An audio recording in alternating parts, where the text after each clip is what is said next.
नमस्कार, बहुत स्वागत है आप सभी का। आप देख रहे हैं प्राइम टाइम शो अपना बिहार। मैं हूं आपके साथ जया मिश्रा। चलिए बुलेटिन की शुरुआत बड़ी खबर के साथ करते हैं। इस वक्त की बड़ी खबर आपको दें, चुनाव आयोग ने तेजस्वी यादव को एक बार फिर से नोटिस भेजा।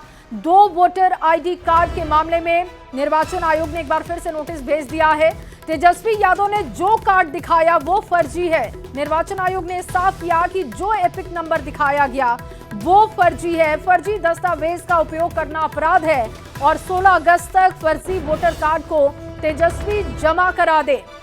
ये देखिए नोटिस जारी किया गया है। इस वक्त हमारे साथ जुड़ चुके हैं पटना से रजनीश कुमार। रजनीश, नोटिस एक बार फिर से निर्वाचन आयोग ने तेजस्वी यादव को दिया और बताया ये भी साथ ही कि ये फर्जी कार्ड है, इसको जमा कराएं। लेकिन सवाल ये बड़ा है कि तेजस्वी आखिर जवाब क्यों नहीं दे रहे हैं?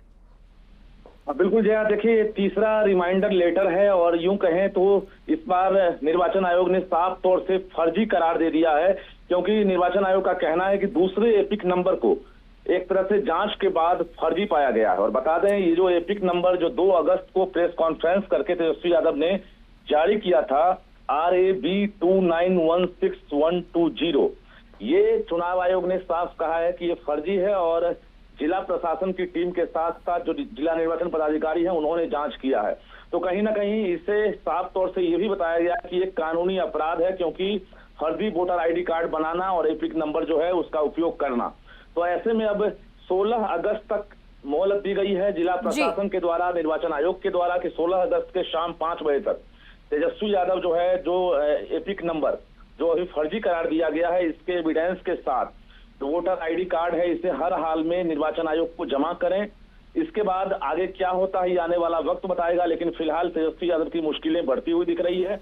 बिल्कुल रजनीश, क्योंकि ये दूसरा रिमाइंडर है और दूसरे रिमाइंडर पर क्या जवाब तेजस्वी देते हैं ये भी देखना होगा। और अगर जवाब नहीं देते हैं तो भविष्य में निर्वाचन आयोग की तरफ से क्या एक्शन लिया जाता है उस पर भी हमारी नजर होगी। फिलहाल बहुत शुक्रिया रजनीश तमाम जानकारी के लिए। और इस वक्त की बड़ी खबर आपको दे दें, राहुल गांधी के आरोपों पर चुनाव आयोग का पलटवार सामने आ चुका है। चुनाव आयोग ने राहुल के दावों का फैक्ट चेक किया है। चुनाव आयोग ने राहुल के दावों को भ्रामक बताया है। राहुल गांधी ने चुनाव आयोग से 5 सवाल पूछे थे। चुनाव आयोग ने एक्स पर राहुल के दावों को भ्रामक बता दिया है। तो देखिए, एक तरफ तेजस्वी को एक बार फिर से रिमाइंडर भेजा गया, दूसरी तरफ बड़ी खबर आपको दे रहे हैं कि राहुल गांधी के आरोपों को चुनाव आयोग ने उसका जवाब दिया, उस पर पलटवार किया। चुनाव आयोग ने राहुल के दावों को भ्रामक बताया है। और चुनावी साल में गृह मंत्री अमित शाह आज सीतामढ़ी पहुंचे और मां जानकी की जन्मभूमि पर भव्य मंदिर निर्माण की आधारशिला रखी। अयोध्या में बने राम मंदिर की तर्ज पर अब पुनौरा धाम में माता सीता का विशाल और भव्य मंदिर बनेगा। कलश स्थापना के साथ अमित शाह ने पहली ईंट रखी है और इस भूमि पूजन में सीएम नीतीश भी शामिल हुए। क्या खास रहा आज का पूरा कार्यक्रम, इस रिपोर्ट में आपको दिखाते हैं। पवित्रो वा सर्वावस्थांगतोऽपि वा यस्मरेत् पुण्डरीकाक्षं सवाह्याभ्यन्तरः शुचिः। सियावर रामचंद्र की। सीतामढ़ी का पुनौरा धाम यानी मां जानकी की जन्मस्थली। अयोध्या के विशाल राम मंदिर की तर्ज पर पुनौरा धाम में मां सीता के भव्य मंदिर के निर्माण के लिए इंतजार की घड़ियां खत्म हो गई। शुक्रवार को गृह मंत्री अमित शाह ने मुख्यमंत्री नीतीश कुमार के साथ माता जानकी के मंदिर का भूमि पूजन किया। कलश स्थापना और आरती के साथ मां सीता के भव्य मंदिर की आधारशिला रखी गई। इस विशेष पूजा में देश भर से पहुंचे साधु संत शामिल हुए। पूरे विधि विधान और मंत्रोच्चारण के साथ पूजा कराई गई। पवित्रः पवित्रो वा सर्वावस्थांगतोऽपि वा यस्मरेत् पुण्डरीकाक्षं सवाह्याभ्यन्तरः शुचिः। मूसलाधार बारिश के बीच केंद्रीय गृह मंत्री अमित शाह ने मंदिर की पहली ईंट रखी। मां जानकी के मंदिर निर्माण में भूमि पूजन के लिए 21 तीर्थों की मिट्टी और 11 नदियों का जल मंगवाया गया। अयोध्या के हनुमानगढ़ी से ईंट भी पहुंची थी और पूरे मंदिर परिसर को नेपाल से मंगाए गए खास फूलों से सजाया गया। पूरी तरह तैयार होने के बाद मां सीता का मंदिर अयोध्या में बने भगवान राम के मंदिर से भी विशाल होगा। कि आज मां जानकी के जन्म जहां हुआ वहां पुनरोधाम मंदिर का परिसर का समग्र विकास का नींव डालने का काम हुआ है। बहुत बहुत धन्यवाद देता हूं कि उन्होंने इतना बड़ा काम सरकार ने किया, केंद्र सरकार ने, और आप आज भी आकर के लोगों के हित में कितना अच्छा काम किए। पुनौरा धाम में मां जानकी मंदिर को 67 एकड़ में बनाया जा रहा है। नए मंदिर के निर्माण पर 882 करोड़ 87 लाख रुपए खर्च किए जाएंगे। इनमें से पुराने मंदिर के विकास पर 137 करोड़ रुपए खर्च होंगे, जबकि 728 करोड़ रुपए पर्यटन संबंधित विकास पर खर्च होंगे। 16 करोड़ रुपए रखरखाव पर खर्च किए जाएंगे। जानकी मंदिर की ऊंचाई 151 फीट होगी। आदरणीय गृह मंत्री जी के आग्रह पर आदरणीय नीतीश कुमार जी ने निर्णय लिया कि हम बिहार में मां सीता को भी एक भव्य सीता मंदिर में स्थापित करने का काम। समृद्धि का विकसित बिहार के सपना को साकार करने के लिए आज जो शिलान्यास किया गया है, ये हर बिहारी को गौरवान्वित कर रहा। हर माता जानकी के पुराने मंदिर का जीर्णोद्धार किया जाएगा। पूरे मंदिर परिसर का विकास किया जाएगा। पुनौरा धाम अयोध्या की तर्ज पर विकसित होगा। मां जानकी की जन्मस्थली न सिर्फ श्रद्धालुओं के लिए बल्कि देश विदेश के पर्यटकों के लिए भी प्रमुख धार्मिक केंद्र होगा। इसके लिए पुनौरा धाम को रामायण सर्किट से जोड़ा जाएगा, जिससे बिहार के धार्मिक पर्यटन को नई पहचान मिलेगी। न्यूज़ 18 संवाददाता आनंद अमृतराज, सीतामढ़ी से राकेश रंजन के साथ ब्यूरो रिपोर्ट। पुंडरीकाक्षः पुनातो पुनात पुंडरीकाक्षः। और वहीं बिहार दौरे पर सीतामढ़ी पहुंचे गृह मंत्री अमित शाह एसआईआर को लेकर विपक्ष पर जमकर बरसे। पूर्व सीएम लालू प्रसाद और कांग्रेस सांसद राहुल गांधी पर जमकर निशाना साधा। मुख्यमंत्री नीतीश कुमार ने भी विकास के मुद्दे पर विपक्ष को आईना दिखाया और लालू राबड़ी राज को लेकर आरजेडी पर तीखे तंज कसे हैं। ये रिपोर्ट आपको दिखाते हैं। ये बताएं लालू प्रसाद जी, किसको बचाना चाहते हो? बिहार दौरे पर केंद्रीय मंत्री अमित शाह ने पहली बार मतदाता पुनरीक्षण पर विपक्ष को घेरा और माता सीता की धरती से एसआईआर का विरोध करने पर जमकर निशाना साधा। फर्जी वोटर और विदेशी मतदाताओं को लेकर अमित शाह ने आरजेडी और कांग्रेस पर तीखा हमला बोला। शाह ने कहा कि लालू एंड कंपनी कांग्रेस के साथ मिलकर बांग्लादेशी घुसपैठियों को बचाना चाहती है। विपक्ष उन फर्जी मतदाताओं को बचाना चाहता है जो बांग्लादेश से आकर बिहार के युवाओं की नौकरी खा रहे हैं। एसआईआर मतदाता सूची से घुसपैठियों को निकालना चाहिए या नहीं निकालना चाहिए? स्पष्ट संदेश दीजिए लालू एंड कंपनी को। घुसपैठियों के वोट चाहिए तो बिहार की जनता आपको स्वीकार नहीं करती। पूर्व मुख्यमंत्री लालू प्रसाद के साथ साथ अमित शाह राहुल गांधी पर भी जमकर बरसे और कहा कि विपक्ष चुनाव में हार का बहाना ढूंढ रहा है।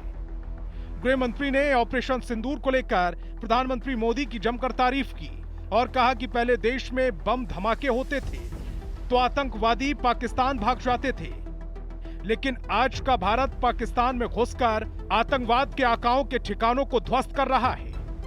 इस पर भी लालू एंड कंपनी संसद में ऑपरेशन सिंदूर पर निशाना साध रही है। पाकिस्तान के घर में घुसकर आतंकवादियों का सफाया और एक कांग्रेस पार्टी एंड लालू, ये लालू एंड कंपनी पार्लियामेंट में ऑपरेशन सिंदूर का विरोध कर रही। मुख्यमंत्री नीतीश कुमार ने पुनौरा धाम के विकास के साथ साथ बिहार के डेवलपमेंट का भी जिक्र किया। हाल के दिनों में लिए गए एनडीए सरकार के बड़े फैसलों के बारे में बताया।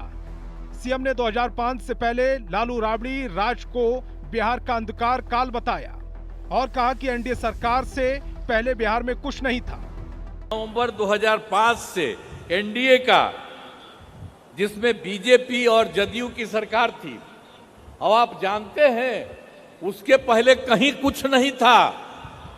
आप जानते हैं शाम के बाद घर के बाहर नहीं जाते थे। मंच से मुख्यमंत्री नीतीश कुमार ने प्रधानमंत्री नरेंद्र मोदी की जमकर तारीफ की। बिहार के विकास में सहयोग करने के लिए पीएम को धन्यवाद कहा उधर गृह मंत्री और मुख्यमंत्री के हमले के बाद विपक्ष में बौखलाहट है। देखना होगा विरोधी पार्टियां आरजेडी और कांग्रेस किस तरह से पलटवार करती हैं।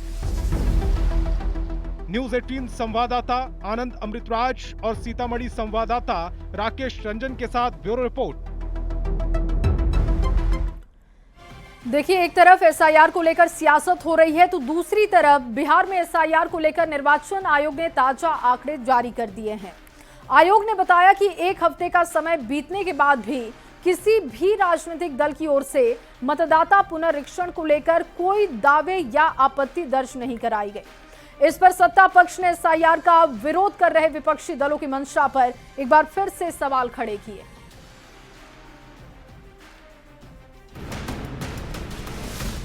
बिहार में मतदाता पुनरीक्षण को लेकर रोज नए आंकड़े सामने आ रहे हैं। पहले दिन से एसआईआर का विरोध कर रहे विपक्ष को लेकर नया खुलासा हुआ है।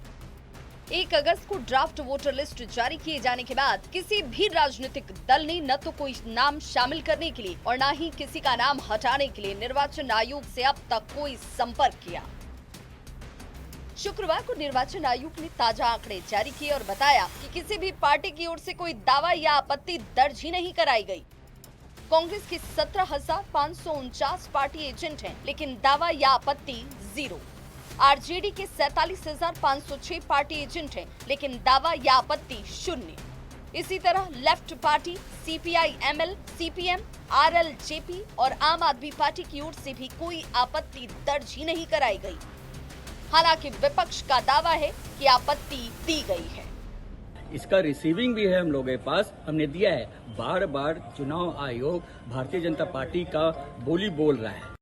विपक्षी दलों का प्रतिनिधिमंडल दिल्ली में सभी दलों के नेता थे, मिलकर के आपत्ति दर्ज करा चुके हैं। इसी तरह बीजेपी के 53,338 पार्टी एजेंट हैं, लेकिन दावा या आपत्ति 0। जेडीयू के 36,550 पार्टी एजेंट हैं, लेकिन दावा या आपत्ति 0। चिराग पासवान की पार्टी एलजेपीआरवी, आरएलएसपी, बीएसपी या नेशनल पीपल्स पार्टी की ओर से कोई भी दावा या आपत्ति दर्ज नहीं कराई गई है। यानी कुल पार्टी एजेंट की संख्या 1,60,813 और दावे या आपत्ति 0। इसे लेकर सत्ताधारी दल राहुल गांधी और तेजस्वी यादव पर हमलावर हैं।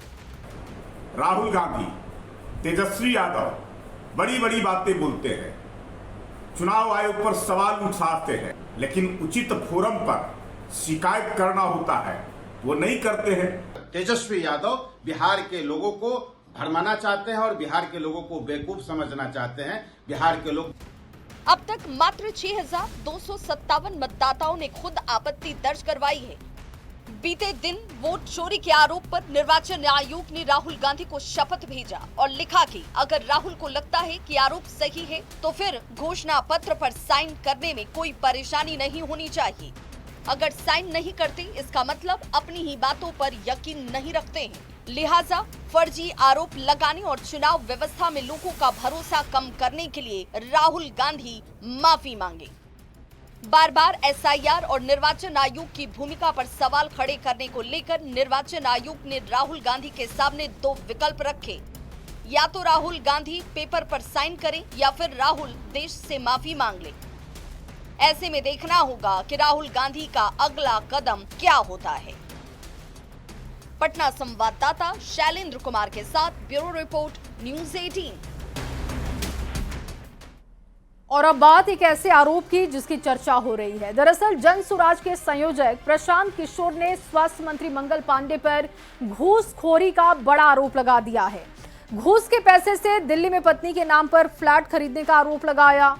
एम्बुलेंस खरीद में पैसों की हेराफेरी का भी आरोप लगा दिया, जिस पर स्वास्थ्य मंत्री मंगल पांडे ने पीके के ऊपर जबरदस्त पलटवार किया है। देखते हैं। दिलीप जायसवाल जी के अकाउंट से 25 लाख रुपया मंगल पांडे जी के पिताजी अवधेश पांडे जी को दिया गया, जिस अकाउंट से 10 दिन के बाद पैसा उर्मिला पांडे जी के अकाउंट में गया और उर्मिला पांडे जी ने उसी अकाउंट के पैसे से आगे जो पेमेंट किया है अपने फ्लैट को खरीदने के लिए, वो सारा डिटेल भी यहाँ पर आपको उपलब्ध है। कुल 6 ट्रांजैक्शन है। दिलीप जायसवाल जी को आज से 4.5 साल पहले वापिस कर दिए हैं, खाते से पैसा पूरा वापिस हुआ है और वो ऋण जो लिया गया था वो ऋण की पूरी राशि चेक से ली गई थी और चेक से ही पिताजी के खाते से पूरा पैसा वापिस हुआ है। नंबर 2, जिस विश्वविद्यालय की मान्यता की वो बात कर रहे हैं, विश्वविद्यालय की मान्यता में स्वास्थ्य विभाग का कोई रोल ही नहीं होता है।